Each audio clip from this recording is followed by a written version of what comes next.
Hey guys, it's Ameriie. It's been a long minute. I am here. Just really a quick video to let you know that I'm going to be coming back with more videos. Just wanted to give you a little update, let you know what's going on.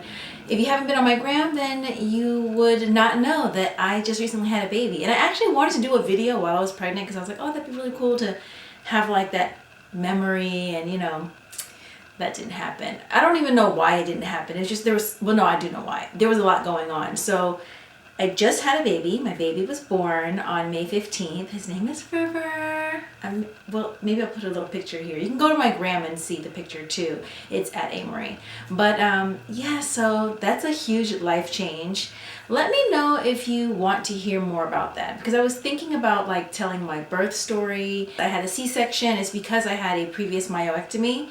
I'm pronouncing that correctly, myomectomy. It's basically a fibroid removal surgery. I had that in September of 2015. I had some videos, I think, stored up, and then those came up, and then I don't think I actually talked about it and didn't go over that whole thing, but we can talk about that as well. Let me know in the comments if you do want to hear about that, if you do want to hear about the birth story, my birth story, if you want to know like why I went in for a C-section. I know some people do like VBACs, which is vaginal birth after C-section, but there's a whole reason why I couldn't do that, which I kind of knew going into the myomectomy that there would be most likely due to the size of the fibroid and the location and the kind of incision that I wouldn't be able to. And at the time I was like, good, because I hear birth is really gruesome, so I want to avoid it. But then I was like, oh, there's really a lot of benefits to having a vaginal birth. Then I was asking my doctor, like my OB/GYN, like, what are the chances? And she was just like, absolutely not. But I'm sorry, this video wasn't supposed to go into that. If you do want to hear about that, let me know, and then I can talk to you about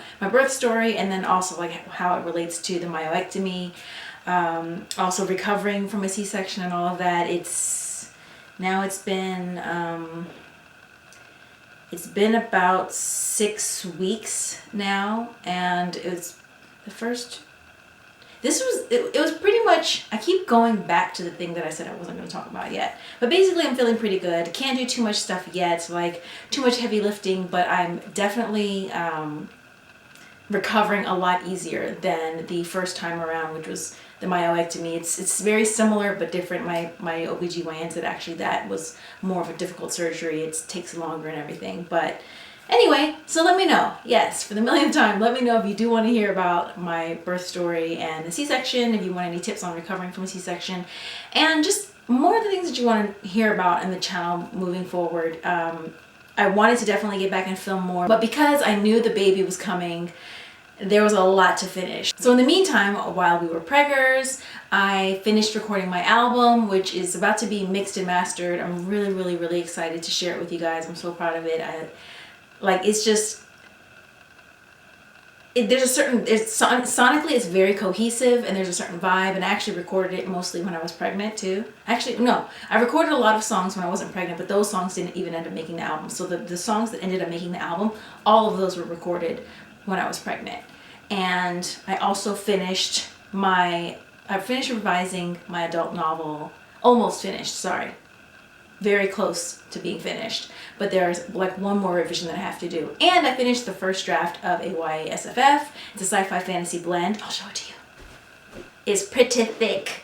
It's 117,000 words, and it's a story that's been brewing in my mind for a long time, and I actually have a lot of stories brewing, and I really want to get to them. But let me tell you, when they say that you have a baby and there's going to be like no sleep, they're like, oh yeah, get a lot of sleep, build up on your sleep now, you're not going to be sleeping anymore, huh? I was like, oh, you mean literally there will be no sleep? You meant literally I'm going to be up all night.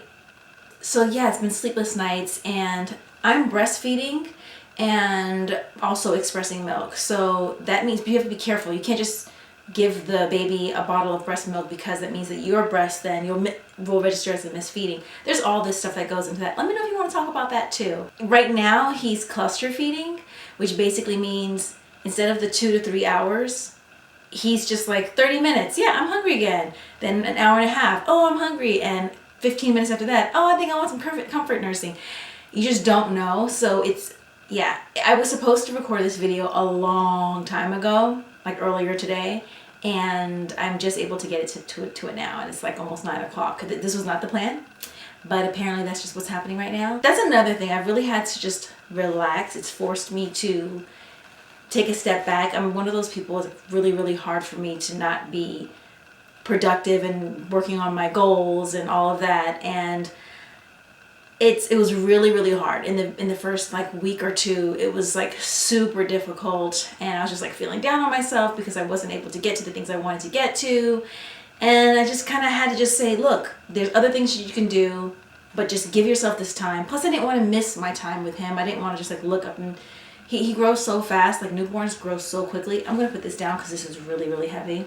So newborns grow really fast, and he changes so much, and I want him to put on weight and get healthy and strong, and I want him to grow because he was so small when he was first born. He was like 6 pounds and 12.8 ounces, and then he lost a little bit of weight in the hospital, as they do.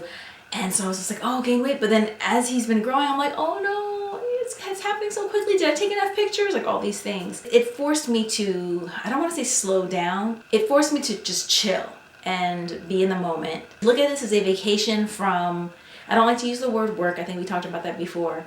But from being creative and writing and recording and all of that. I actually did get a studio session in there, though. I did manage to get into the studio. And I did write a little, but it just wasn't, my brain is just, you have to be so present, and even when you're just doing something else, your brain is filled with the story or with the vibe of the album, whatever it is, whatever you have going on. But my mind does not have this, like I don't have the space for that right now because I'm just trying to get sleep. And just now, just this week, I've been able to get to, hopefully I don't look too tired, because I've been feeling really tired. And it's like 1 hour and a half of sleep feeding, 1 hour and a half of sleep feeding. And my husband is amazing, and he takes the load and everything, but I can't rely too much on the bottle feeding, because if he's bottle feeding to alleviate, the load on me so I can sleep, my body registers it as a missed feeding. So you don't really want to do that, and I didn't really want to do too much confusion. Again, we're getting into the other stuff. I'm just kind of like, I have so much to tell you, you know what I mean? I missed you guys. So yeah, so there's a lot of that. Let me know in the comments what you'd like to talk about. I haven't been able to do a lot of reading, but I did pick up book 3 of Sabaa Tahir's An Ember in the Ashes series, which I love, and I'm actually trying to reread that right now to get to this. And I actually have a few other really cool books too that we can talk about as well. Maybe I'll do like a Friday reads too, to just like catch up on the readings part. But yeah, let me know what you want to talk about. There's Instagram TV now too. I'm trying to figure out how to utilize that, if I want to utilize that separately from the stories. There's just always something, right? But oh, also I have a merch line too. So this is part of the Dark Floral Cross collection, and you can get that at river-row.com. I love this t-shirt. It's one of my favorite t-shirts, as well as the hoodies. I also have mugs too, like Sexy Girls Read, Sexy Boys Read, Biblio Savage, a lot of cute stuff. So definitely go check that out. So yes, I've recorded my album, did a lot of writing, turned those things into my agent, merch line, and baby River is here. So I will talk to you guys later. I will see you very, very soon. Don't forget to like this video.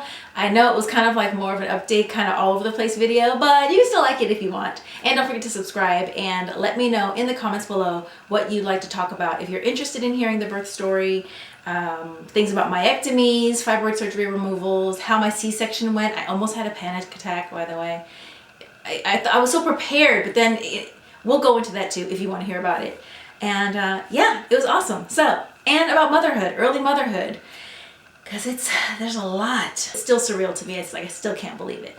Anyway, yes, so I will talk to you guys later. This little update video ended up being a lot longer than I intended it to be, but I really missed you guys, and I can't wait to talk to you guys about all of the things. Talk to you soon.